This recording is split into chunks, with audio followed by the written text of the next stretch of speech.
My best friend destroyed my life, so I destroyed his secrets. My name is Alex, and this is the story of how my world crumbled at the hands of the one person I trusted more than anyone else, my best friend, Jordan. We grew up together in a small town called Willow Creek, the kind of place where everyone knows your business and secrets are currency. Jordan and I were inseparable since kindergarten. We shared everything: dreams, heartbreaks, even our first beers stolen from his dad's garage. He was the charismatic one, always the center of attention with his easy smile and quick wit. I was the quiet planner, the guy who made sure our wild ideas didn't land us in jail. By the time we hit our mid-20s, life was looking up. I'd landed a solid job as a software engineer at a tech startup in the city, about an hour's drive from Willow Creek. Jordan, ever the entrepreneur, started a small marketing firm that was gaining traction. We rented an apartment together, splitting bills and chasing ambitions. I was engaged to Sarah, my high school sweetheart, and we were planning a wedding. Jordan was my best man, of course. He even helped me pick out the ring, a simple diamond that sparkled like our future. But cracks started showing. Little things at first.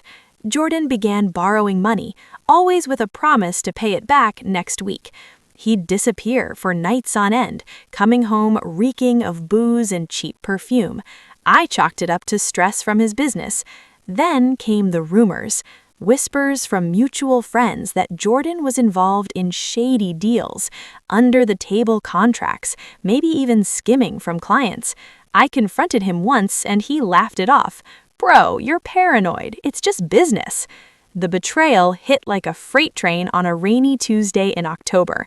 I came home early from work, nursing a migraine, only to find the apartment door ajar. Inside, the sounds were unmistakable, moans and laughter from my bedroom. My heart pounding, I pushed the door open. There they were, Jordan and Sarah, tangled in the sheets I'd bought for our future home. Time froze. Sarah's eyes widened in horror. Jordan just smirked like he'd won some sick game. "What the hell?" I roared, my voice breaking. Sarah scrambled for her clothes, tears streaming. "Alex, it's not..." "Not what? Not my best friend screwing my fiancé in my bed?" Jordan pulled on his pants, casual as ever. "Dude, calm down. It just happened. She's been unhappy for months. You work too much." I lunged at him, but he dodged, grabbing his shirt and bolting out the door. Sarah followed, sobbing apologies that rang hollow. That night, I packed my things and crashed at a motel, my life in ruins. The fallout was swift and brutal. Sarah called off the wedding, claiming I was too distant. Our friends sided with Jordan. He spun a tale of how I'd been neglectful, how he was just comforting her. My job suffered, I couldn't focus, and after a string of mistakes, I got laid off. Bills piled up, and the money Jordan owed me? Gone. He ghosted me completely. Rock bottom came when I discovered the depth of his deceit.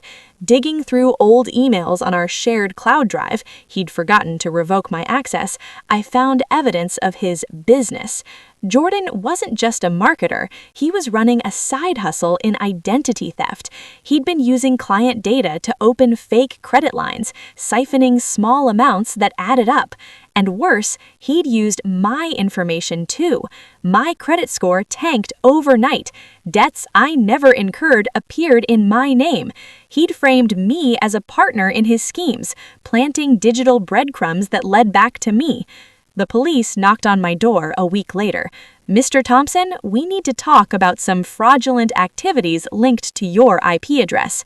I spent hours in interrogation, protesting my innocence. They let me go, but the damage was done. My reputation in Willow Creek shredded. Old friends avoided me like the plague. I was broke, alone, and seething with rage. That's when the revenge began.